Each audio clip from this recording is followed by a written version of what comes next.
It is Wednesday, which means it's time for our Player Spotlight. And this week we're looking at Zone 6 and number 17. Carnell Tate is one of the best wide receivers in the country, but he doesn't always get the spotlight he deserves. Today, we take a look at what allows him to be so dominant. Pass goes into the end zone. Caught, touchdown. What a grab. Carnell Tate. He's a man of few words. I catch everything. Balls thrown my way, I make a play. Letting every ridiculous catch speak for itself. They go see me play ball and talk my trash with it. Number 4 draws the attention while 17 writes the highlights. You know, we got two guys who, you know, when it's one-on-one and you're looking both sides, you're like, I mean, I have full confidence that both these guys are going to go score a touchdown for us. So it's really tough, but we have a great receiver room here, and you know, these guys make some great plays for us. From the day he stepped on campus, there was no question Carnell Tate was the next in line of Zone 6 stars. Again, you know, first rounder and All-American, and you know, he's just a different style of player than Jeremiah, but just as dangerous and just as good.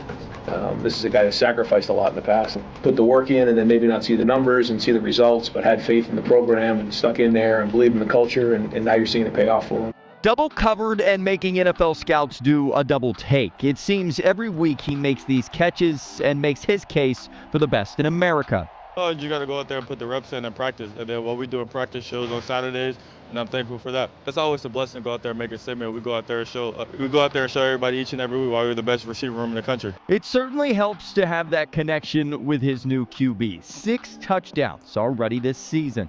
I knew he was very special when he first got here. He throws a very accurate ball, understands the game of football. He's the truth. He's the Heisman winner. Ain't no question, ifs, ands, or doubts. Each and every week he go out there to prove to us why he's a Heisman winner. Around Ohio State, he's always been a star, but now he's really starting to catch the nation's eye. It's football. I mean, you're going to have your big games, you're going to have your bad games. You got to stay level-headed. I mean, everyone's due for a big game. That was my big game. I'm due for another one. So. Adam King, 10 TV Sports.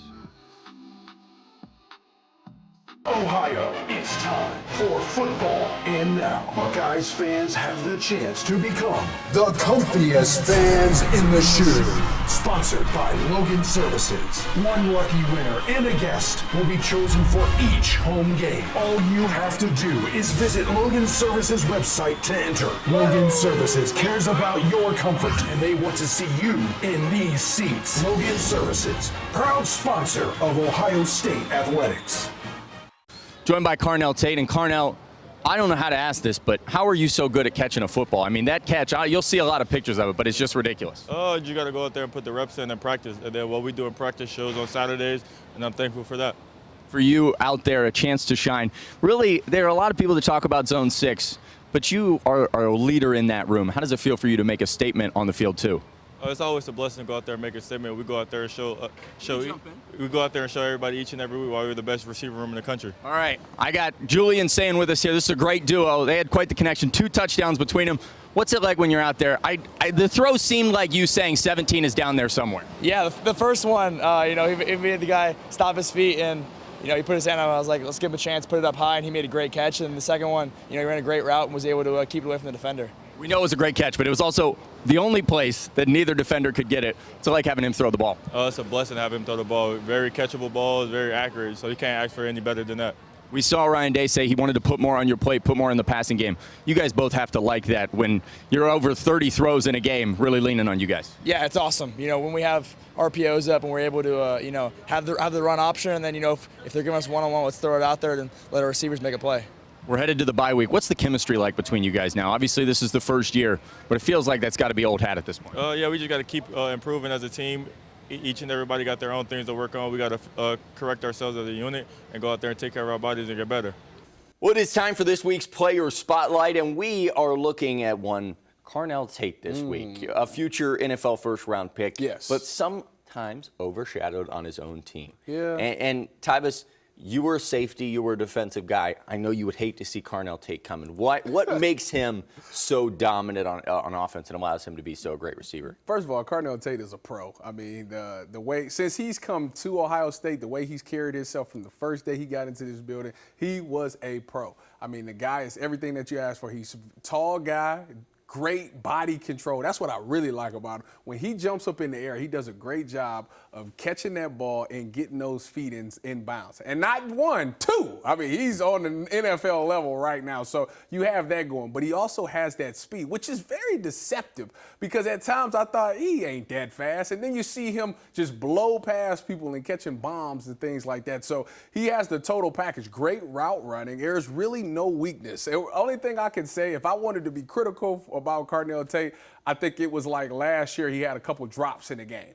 Outside of that, that was it. He's been money this entire year. He's been an absolute go-to guy, and it just stinks that they have, well, it don't stink, but he got Jeremiah Smith on the other side, so like he can't get the I'm the best wide receiver on my team, that type of thing, but they do a great job of still feeding him. How much does Jeremiah Smith, though, help Carnell this year? Because everybody's looking at number 4, but then they also, you can't not guard 17.